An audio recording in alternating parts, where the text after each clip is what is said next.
Hello everyone, जय जगन्नाथ। तो आशा कर बहुत भले थे। तो आज सकाल सकाल पलि आसती माछ नापी कहीं आज घाट बनवार तापर मुझे पड़ जाऊँगी घर को। एपटे मुझे रेडी कर देती आलू सिझा, पिज, अदा रसुण छेचा आउ टमाटो।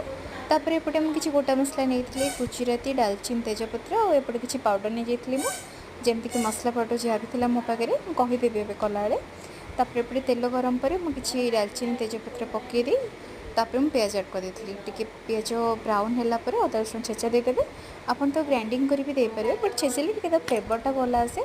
तो मो पाखे जो मसला था, फिश मसला, धनिया पाउडर, जीरा पाउडर, कस्तूरी मेथी आद कर कषि देती। माछ भजा मुझे माछ भजा आलू बॉइल कर रखी टे मैं डंकी प्रेस कर कषिकी गरम पानी दे देती। तापर रेडी हो जाता मोर माछ घांट।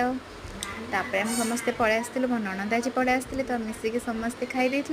जब भिडियो भल लगे लाइक करेंगे, शेयर करेंगे।